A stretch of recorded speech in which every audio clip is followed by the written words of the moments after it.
चलो तो आज हम लोग देखेंगे संविधान।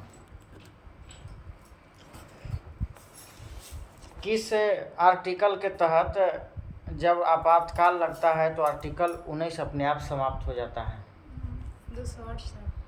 358 आर्टिकल के तहत अगर देश में आपातकाल लगता है तो आर्टिकल 19 अपने आप समाप्त हो जाता है। कौन कौन आर्टिकल है जो किसी भी परिस्थिति में अगर देश में आपातकाल बीतकाल जो भी लग जाए फिर भी वो समाप्त नहीं होगा? कौन सा आर्टिकल है? अनुच्छेद 20 और अनुच्छेद 21 कभी भी समाप्त नहीं हो सकता है। जीने का अधिकार कभी समाप्त होगा? 21 में जीने का अधिकार है।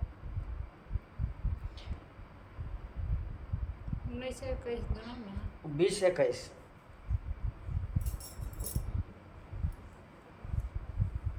आर्टिकल 19 को छोड़कर अन्य मौलिक अधिकार को राष्ट्रीय आपातकाल के समय निलंबित करवाने के लिए आर्टिकल 359 के तहत राष्ट्रपति का स्वीकृति आवश्यक है। अगर आर्टिकल 19 को छोड़कर बाकी अधिकार को अगर हमको निलंबित करवाना है तो राष्ट्रपति से स्वीकृति लेना होगा। किस अनुच्छेद के तहत?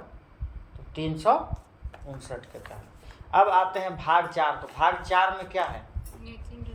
भाग 4 का अनुच्छेद कब से कितना है? 36 से। और नीति निर्देशकता तो कहाँ से लिया गया है? किसने कहा था कि यह एक ऐसा चेक है जो राज्य के मर्जी पर निर्भर करता है? केटी शाह ने। बताओ मौलिक अधिकार कौन सा भाग में है? 5 मौलिक अधिकार भाग 3 में। मौलिक अधिकार भाग 3 में। और नीति निर्देशक तत्व 4 में। मौलिक अधिकार अनुच्छेद कब से कब तक है? मौलिक अधिकार का अनुच्छेद कहाँ से कहाँ तक है? 12 से 35। और नीति निर्देशक तत्व का अनुच्छेद कहाँ से कहाँ है? 36 से कहाँ? मौलिक अधिकार कहाँ से लिया गया है? अमेरिका से। और नीति निर्देशक तत्व? आयरलैंड से। मौलिक अधिकार बोलने योग्य है या नहीं? हाँ। न्याय उचित लायक है या नहीं? हाँ। न्यायालय द्वारा परिवर्तन कर सकते हैं या नहीं? कर सकते हैं। नीति निर्देशक तत्व बोलने योग्य है कि नहीं? न्याय उचित हो सकता है कि नहीं? न्यायालय द्वारा परिवर्तन होगा कि नहीं? होगा। नहीं। नीति निर्देशक तत्व न्यायालय द्वारा परिवर्तित नहीं होगा, जबकि मौलिक अधिकार न्यायालय द्वारा परिवर्तित होगा। मौलिक अधिकार राज्य के लिए नकारात्मक है कि सकारात्मक? मौलिक अधिकार राज्य के लिए नकारात्मक है। और नीति निर्देशक तत्व राज्य के लिए सकारात्मक। कैसे? क्योंकि मौलिक अधिकार देश कानून मानना पड़ेगा राज्य के लिए। अगर कोई व्यक्ति मौलिक अधिकार मांगता है तो उसको देना पड़ेगा, तो राज्य को तो देना पड़ गया, तो इसका मतलब कि नेगेटिव हो गया। और नीति निर्देशक तो कोई भी व्यक्ति कितना भी बोल दे राज्य दे सकता है अपनी मर्जी से, इसलिए वो राज्य के लिए नीति निर्देशक तो सकारात्मक है। मौलिक अधिकार जन्म से प्राप्त होता है या जन्म से? और नीति निर्देशक तत्व कैसे प्राप्त होता है? कानूनी रूप से प्राप्त होता है। कैसे? अगर हमको मौलिक अधिकार हनन होगा तो हम सुप्रीम कोर्ट में किस अनुच्छेद से जाएंगे? क्वेश्चन नहीं। सुप्रीम कोर्ट संवैधानिक उपचार अनुच्छेद 32। और हाई कोर्ट हम कहाँ से जाएंगे? 226। अगर नीति निर्देशक तत्व अगर हनन होगा तो हम सुप्रीम कोर्ट किसने अनुच्छेद से जाएंगे? 308 से। नीति निर्देशकता तो जब हनन होगा तो इसमें तो हमको कोई चारा चलेगा नहीं, कोई अनुच्छेद से नहीं जा सकते हैं, ना हाई कोर्ट जाएंगे ना सुप्रीम कोर्ट। अब बताओ अनुच्छेद 36 क्या बताता है?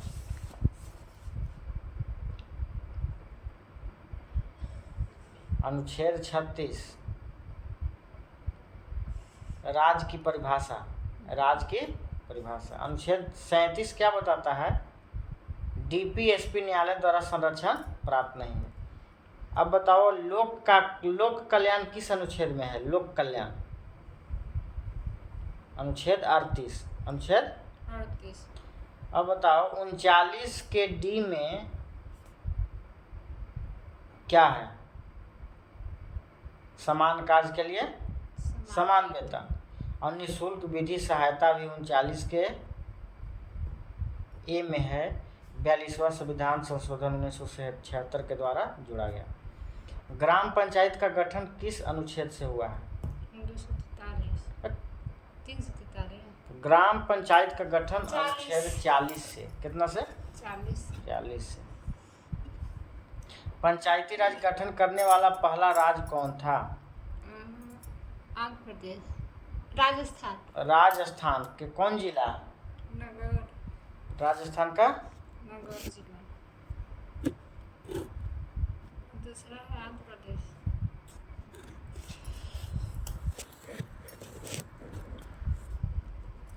राजस्थान का नागौर जिला था। और कब हुआ था पंचायती राज गठन? 1973। 2 अक्टूबर 1959। 2 अक्टूबर 1900। अनुच्छेद 73 है ना। दूसरा राज्य कौन था? आंध्र प्रदेश था, जो पूरे राज्य में लागू हुआ।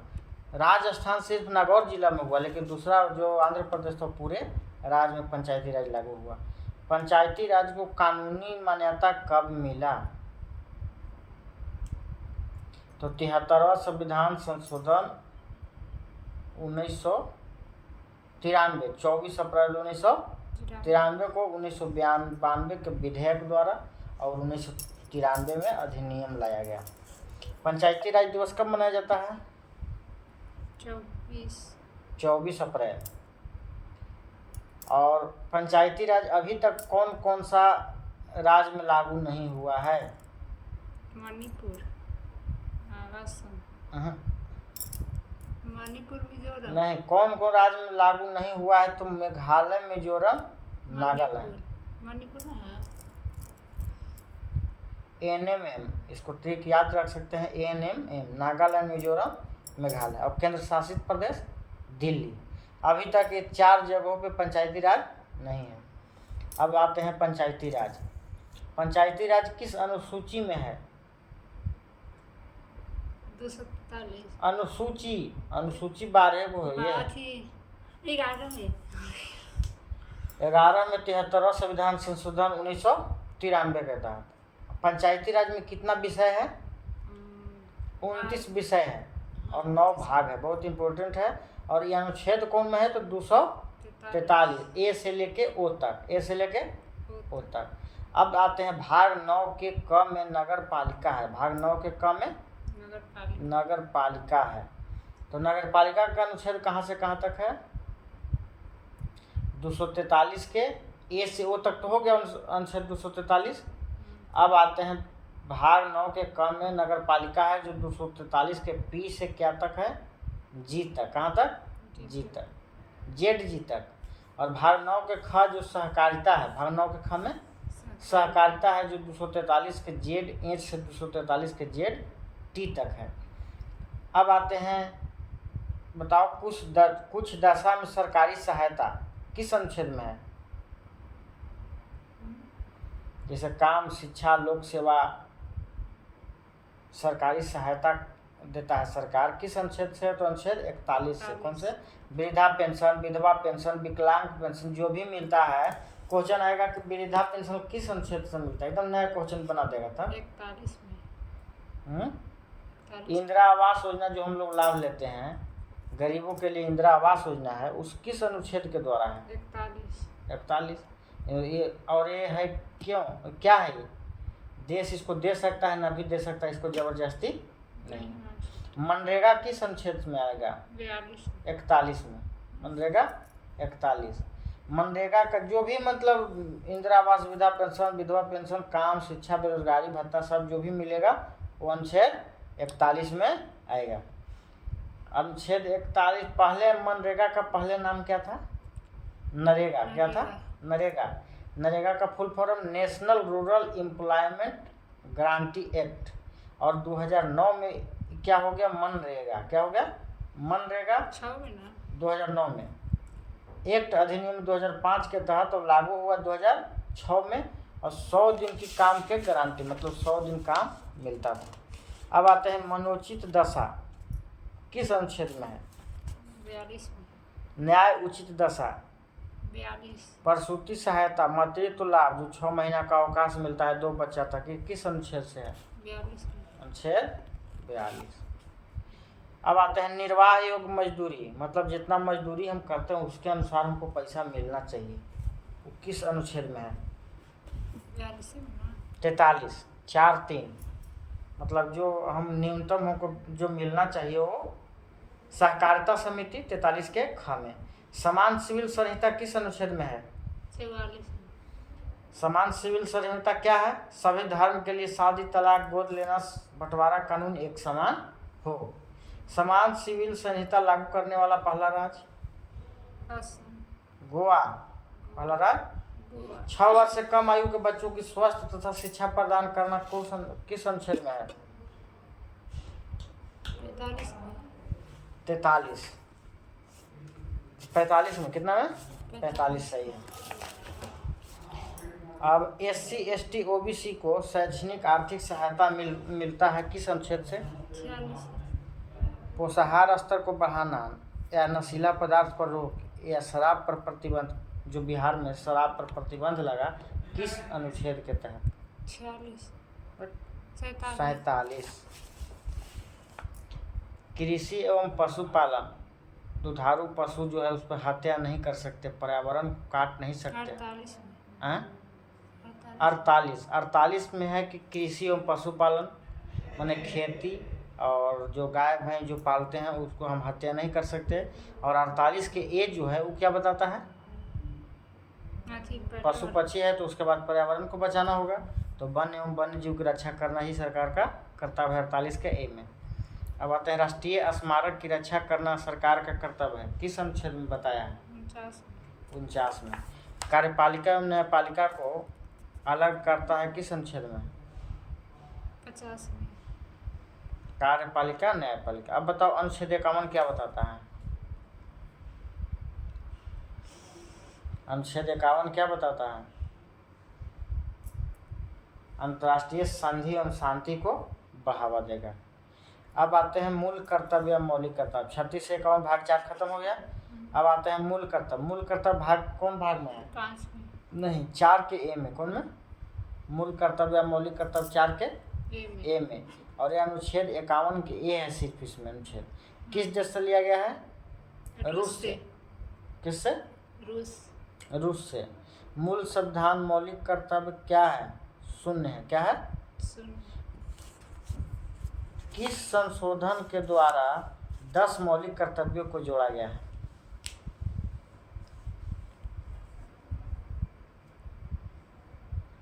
तो 42वां जो भी देखो, जो भी संविधान में जोड़ा गया है लगभग 90% जोड़ा गया है 42वां संविधान संशोधन 1976 के द्वारा। और जो भी तोड़ा गया है या हटाया गया है संविधान का, उसको 44वां संविधान संशोधन 1978 के द्वारा। यहाँ को उनके एग्जाम में मार देना है एकदम। तोड़ना है, जोड़ना है तो 42 और तोड़ना है तो 44। 42वां संविधान संशोधन को मिनी कॉन्स्टिट्यूशन कहा गया, इसीलिए 10 मौलिक कर्तव्य सरदार सरोवर किस समिति पर जोड़ा गया था? किसके समिति पर? सरदार सरोवर। वर्तमान में कितने मौलिक कर्तव्य हैं? 11। वर्तमान में 11 है। 11 मौलिक कर्तव्य है। एक हो गया है शिक्षा का कर्तव्य, जो 36वां संविधान संशोधन 2002 के द्वारा जोड़ा गया। शिक्षा का अधिकार को मौलिक अधिकार किस अनुच्छेद से हुआ है? आसान क्वेश्चन। कैसे? शिक्षा का अधिकार को मौलिक अधिकार किस अनुच्छेद में कहा गया? 21 में जीने की स्वतंत्रता है। 21 के ए में है कुछ शिक्षा का अधिकार। मौलिक कर्तव्य को प्रभावी बनाने के लिए किस समिति लागू हुआ था? GS वर्मा समिति 1999। अब आते हैं 11 मौलिक कर्तव्य क्या क्या है। तो पहला जो मौलिक कर्तव्य है कि संविधान का आदर करना, राष्ट्रीय ध्वज राष्ट्रगान का आदर करना। दूसरा है राष्ट्रीय आंदोलन को प्रेरित करने वाले हृदय में संजो कर रखें। तीसरा है देश को प्रतिष्ठा, एकता और अखंडता को बनाए रखें। चौथा है देश की रक्षा करें। पांचवा है भातृत्व भावना विकसित करें। छठा है गौरवशाली संस्कृति का पालन करें। सातवां है प्रकृति पर्यावरण की रक्षा करें। और आठवां है वैज्ञानिक दृष्टिकोण को बढ़ावा एवं ज्ञानार्जन करें। नवा है सार्वजनिक संपत्ति की रक्षा करें। और 10वां मौलिक कर्तव्य है सामूहिक रूप से आगे बढ़े। ये न कि अपने आगे बढ़े दूसरा खींच में पीछे में है। और 11वां है 6 से 14 वर्ष के बच्चों को उनके अभिभावक प्राथमिक शिक्षा की प्राप्ति में मदद करें। पेन कहाँ है? ब्लू वाला उधर है, उधर है।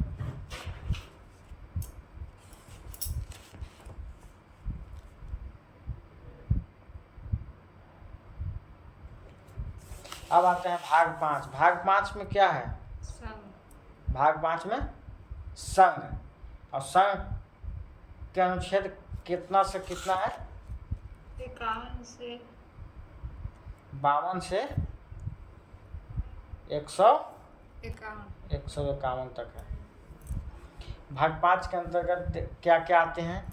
तो भाग 5 के अंतर्गत राष्ट्रपति आते हैं, उपराष्ट्रपति, प्रधानमंत्री, उप प्रधानमंत्री, महान्यायवादी, संसद, सीएजी, सर्वोच्च न्यायालय, सब इसी में आते हैं। मेन भाग 5 मेन इम्पोर्टेंट है। अब आते हैं राष्ट्रपति। तो राष्ट्रपति वरीयता श्रेणी में सबसे ऊपर कौन है? राष्ट्रपति। भारत का सर्वोच्च संवैधानिक पद कौन है? राष्ट्रपति। प्रथम नागरिक कौन होता है? राष्ट्रपति। देश का मुखिया कौन होता है? राष्ट्रपति। कार्यपालिका का संवैधानिक प्रधान कौन होता है? प्रधानमंत्री। कार्यपालिका का संवैधानिक प्रधान राष्ट्रपति होता है। कार्यपालिका का नाम मात्र का प्रधान कौन होता है? राष्ट्रपति। कार्यपालिका का वास्तविक प्रधान कौन होता है? प्रधानमंत्री। तो आज इतना ही रहने देते हैं।